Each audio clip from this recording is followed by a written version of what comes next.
Hello and welcome to YNWA Transfer News, your ultimate source for all Liverpool FC transfer news. Our first news is this. Florian Wirtz responds in only way he can to Gary Neville criticism. Liverpool's Florian Wirtz silenced his critics, including Gary Neville, with a stellar performance in Sunday's 2-0 victory over West Ham. The German international made a triumphant return to the starting lineup for the first time since Liverpool's defeat to Manchester City prior to the international break. He had been sidelined due to a minor injury, missing the disappointing losses to Nottingham Forest and PSV Eindhoven, but he was back in action against West Ham, following the defeat to City. Wirtz found himself on the receiving end of some harsh words from Neville. The pundit criticized the 22-year-old on his podcast, stating, "Wirtz is a problem. Let's just call it as it is. It's an issue. He's £100 million plus, and to be fair, I said a few weeks ago Milos Kerkez looked like a little boy out there. Today, I thought Wirtz looked like a little boy. That can't be the case." However, Wirtz responded brilliantly against West Ham, arguably delivering a man-of-the-match performance. Particularly in the first half, the attacking midfielder was instrumental in Liverpool's build-up play. With all positive moves seemingly flowing through him, Wirtz achieved a 95% passing accuracy, which represented the highest figure of any player on the pitch who featured for 45 minutes or more. His combination play proved exceptional, though he struggled to provide the crucial final touch, as demonstrated by a weak first-half strike directly at Alphonso Areola, which represented a significant chance squandered. He supplied the pre-assist during the build-up to Alexander Isak's opener in the second period, finding Cody Gakpo with space to exploit. He departed shortly afterwards when Curtis Jones entered the fray. Jamie Carragher's pre-match evaluation of Wirtz perhaps offered a more accurate reflection of his current standing. The talent and capability remain evident. He consistently influences proceedings, but must now discover how to deliver more decisive contributions through goals and assists. I want to see him having a big impact on games. And that hasn't happened yet, Carragher said on Sky Sports before kickoff. He's been neat and tidy, and that's the best way you could describe his Liverpool career so far. He wants to be between the lines, eventually, going forward, and he's found it tough centrally. Wide left is the position he might find himself in. The Reds, alongside Wirtz, will hope to capitalize on their commanding performance when they welcome Sunderland to Anfield during the week, with a journey to Leeds following next weekend. It remains crucial that Slot's team use this victory as a foundation to finally establish a sustained period of strong results. Slot not safe from Liverpool sack yet, as broadcaster reveals.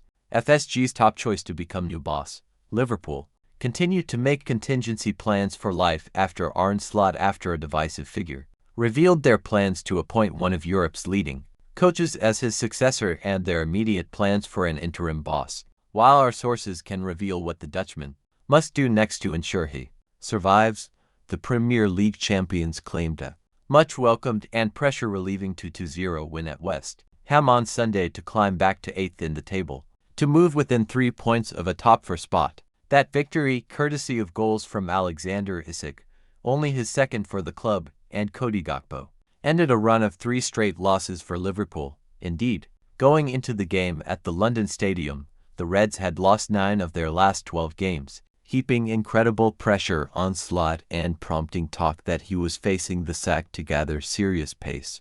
Off the back of that, our correspondent Fraser Fletcher had revealed that a victory against the Hammers was seen as a non-negotiable by the Liverpool board, with the game coming at the start of what is viewed as a very winnable run of fixtures. Despite starting that sequence in the best possible fashion, and Liverpool's no-nonsense defensive approach will also have raised spirits, Slot remains a man under intense pressure, and broadcaster Richard Keys is adamant the sack remains possible at Anfield, and having named the big-name coach Fsg have set their sights on as his replacement, revealing ambitions to appoint PSG coach Luis Enrique as the heir, but with a familiar face slotted in as an interim appointment. Keys said Live on Bein Sports, "Did Steven Gerrard have any idea that this situation was developing when he said no to Rangers recently? I'm just asking the question. I think long-term, they want Luis Enrique. I think there's little to no chance Paris would allow that to happen, but maybe Luis Enrique harbors an ambition to manage in the Premier League. That's not going to happen now, so they may need a babysitter. Now, Stephen may have tax issues that require him to continue to live in Bahrain, but I'm sure in football, if people want something to happen, it generally does. I don't believe Liverpool's hierarchy could not have had conversations about its sacking slot. Arne slot sack. What happens next? Speaking to a source at YNWA in the wake of Wednesday's chastening loss to PSV Eindhoven in the Champions League, Fletcher revealed that the Reds boss would be expected to pick up a minimum 7 points from their next 3 league games, and potentially as many as 9 to save himself, having won the first of those. At West Ham, Slot will have slept a little easier on Sunday night. However, in Fletcher's hard-hitting report, he revealed that while the long-term vision remains unchanged, Wednesday's Champions League thrashing had rattled the club, intensifying the scrutiny on Slot. To that end, any slip-up at West Ham, as Keys attested to, could have proved fatal to his chances of keeping his job. Nonetheless, the pressure remains intense and Slot will be expected to pick up 2 more wins from the next 2 games: Sunderland at home on Wednesday and away at Leeds on Saturday, to really keep the Wolves from his door and convince the owners they are starting to turn the corner. Furthermore, Fletcher revealed that, behind the scenes, contingency planning is understood to be in its infancy. In the wake of Sunday's win, though, Slot paid tribute to the fans, who had made clear their support for the manager during the match. It says a lot about the club and fans that they were not only supportive of me but the whole team. Slot told the media, "If you have such a run of form you are having and have an away game, and the away end is so full and supports the team from start to finish, including me, that is special. Not only after the 1-0 but 0-0 from start to finish. It tells you this club is always together, but maybe even more in difficult moments, and they appreciate even more what you have done for the club and support you, and that is what this makes the club special. To support someone when they are successful is easier than to support someone or a team when things are as tough as they are now." Latest Liverpool news. Iliman Diet truths. Konate nears new deal. Meanwhile, our Everton correspondent Harry Watkinson has been in contact with the club to ask them about rumors linking Toffee's star Iliman Diet with a high-profile move to Anfield. YNWA can now reveal the truths around the speculation and what is really going on with the Senegal international, who is also attracting admiring glances from Manchester City and Tottenham Hotspur. Elsewhere, a Sky Sports reporter has shed light on what happens next for Liverpool and Ibrahima Konate following news Real Madrid steered clear, and the most obvious scenario might not be the one that unfolds. Our reporter, Dean Jones, meanwhile, has revealed why the Reds now have a growing optimism that Konate will extend his deal on Merseyside following Real's U-turn. Finally, David Ornstein has provided an update on what the future holds for top Liverpool transfer target Mark Guehi, and it makes sobering reading for Liverpool. Liverpool get massive. Antoine Semeno update. Liverpool spent most of their summer transfer purse on bringing in new some forwards, and with December on the horizon, it's clear that something's off. Another big move is under consideration. Compounding your mistakes by continuing to throw money at the team might not appear to be a great idea. But when you consider that Luis Diaz wasn't replaced, the idea of bringing some new energy into the side might actually make a lot of sense. We may just need a change in dynamic. The player in mind is one of the Premier League's brightest stars right now, and he currently resides at Bournemouth, a club that Liverpool's sporting director Richard Hughes used to call home. Over the last few weeks, it's been heavily rumored that the two could reunite on Merseyside in January. Now we've been given a formal update on what the club's stance is on it all. Semeno isn't a planned transfer. According to Paul Hurst and Paul Joyce at the Times, our interest in Antoine Semeno is complicated. In the report, it said, Manchester City are considering triggering Antoine Semeno's £65 million release clause in January. The Times has learned that City are among a number of clubs monitoring Semeno's situation and could buy the exciting Bournemouth winger when the transfer window reopens on New Year's Day.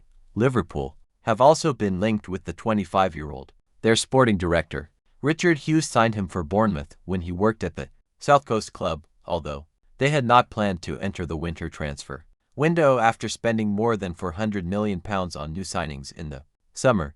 The focus on Pep Guardiola's side, rather than making the Reds the focus of the article, tells you that it's presently unlikely that Semeno will be targeted. That's not to say that he isn't favored by the Reds recruitment team, but January might come a little soon, nullifying our chances of signing him. Liverpool transfer news as contract agreement close and new club enters Marc Guéhi race. Liverpool is reportedly edging closer to an agreement over a new contract for Ibrahima Konate, amid Real Madrid's decision to shelve its interest in the France. YNWA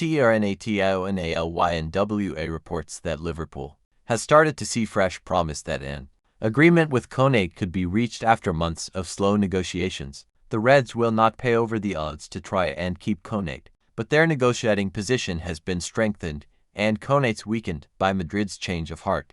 The reason behind Madrid's decision to withdraw its apparent interest in Konate is not clear, but the player's terrible form must surely factor into things. The French defender had a good 2024-25 campaign, establishing himself as Virgil van Dijk's first-choice partner, but he has been among Liverpool's worst performers this term. Spanish outlet Defensa Central reported last week that Konate's poor form is indeed the reason behind Madrid turning its attention elsewhere. They Real Madrid consider him Konate one of the best center-backs currently available, but in recent months his performance has been below his usual standard, it said, since his signing wasn't entirely finalized. This has affected the club's plans, ultimately leading them to rule out the possibility of acquiring him. Guéhi heading to Madrid. Madrid could instead look to sign Marc Guéhi as a free agent when his Crystal Palace contract expires at the end of the campaign. Guéhi remains a top target for Liverpool, but the Reds no longer have the free run at the Palace captain that they appeared to have over the summer.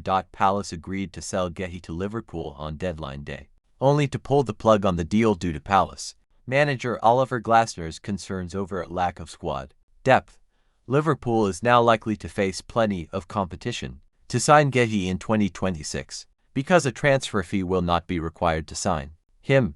Caught offside reports that Atletico Madrid is the latest club to enter the race to sign the England international.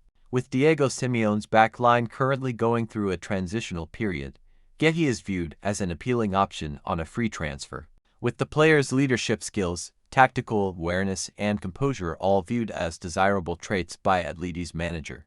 A number of other European giants, like Bayern Munich, Barcelona, and Inter Milan, are all said to be interested in signing Guéhi, who has established himself as one of the Premier League's best centre-backs over the last 18 months. Florian Wirtz justifies angry Liverpool transfer response as Mohamed Salah's statement made. Florian Wirtz unwittingly found himself at the center of attention this week when former Liverpool midfielder Dietmar Hamann declared his German compatriot had until Christmas to prove he could make it at Anfield. The angrily dismissive response from the vast majority of supporters indicates that isn't a widely shared view. Certainly, Arne isn't in the mood to so swiftly dismiss the virtues of a talent he persuaded can become the centerpiece of his new-look team. Unlocking the real Wirtz has been one of several major tasks during the opening months of the season, and while there have been glimpses in the Champions League, the attacking midfielder hasn't quite managed to transfer that onto the domestic stage.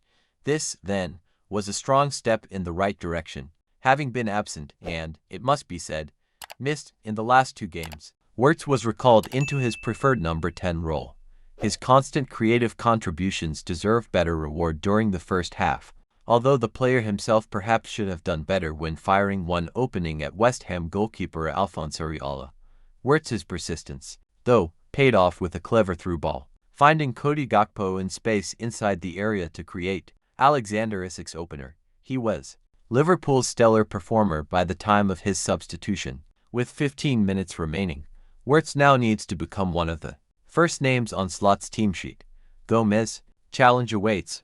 Joe Gomez would be forgiven for feeling mixed emotions when stepping out on the turf here, for the first time in more than 11 injury-hampered months. The Liverpool defender was starting a Premier League game. However, it was at the London Stadium last December, where Gomez lasted only 37 minutes before suffering a hamstring problem which became an ongoing issue for the remainder of the campaign, with Slot revealing last week Gomez recently had an injection in his knee. Fitness issues were subsequently explained for the England man's ongoing bench duty despite the Reds' increasing selection woes at right-back. And here the 28-year-old highlighted what the team had been missing with an impressive display that brought balance to a position where they had been sorely lacking. Solid defensively, in helping Liverpool keep only a fourth Premier lead clean sheet of the season and willing to push forward. Gomez also utilized his unique contribution to Slot's attacking arsenal, the long throw. It was from one such set piece that the Reds fashioned their opener, sparked by Gomez after his initial attempt had been cleared. Fitting, then, that the right back then claimed a direct assist when his cross found Gakpo for the second, a welcome sight in the starting lineup. The challenge for Gomez now is to stay there. Salah statement made the last time Mohamed Salah was dropped to the bench in the Premier League. He later departed the stadium by claiming there will be fire if he commented on the decision. That came 19 months ago at West Ham, and on this latest visit to the London Stadium, Salah once again found himself among the substitutes, one of 4 players to be axed, with Salah compelled to change following his team's dismal recent form, while Salah was far from the only player to perform below their standard. His absence was always going to be the most eye-catching, and rather than prompting flames, the failure of the Egyptian to even get off the bench gave Liverpool another opportunity to experience life without him ahead of his exit for the Africa Cup of Nations later this month. Indeed, a revitalized Salah with a point to prove over the next fortnight will surely only be of benefit. Finally, there was an emotional tribute before the game for West Ham great Billy Bonds, who passed away at the age of 79. The applause from every part of the ground underlined his legendary status within the game. Thank you for watching. Like and comment, subscribe.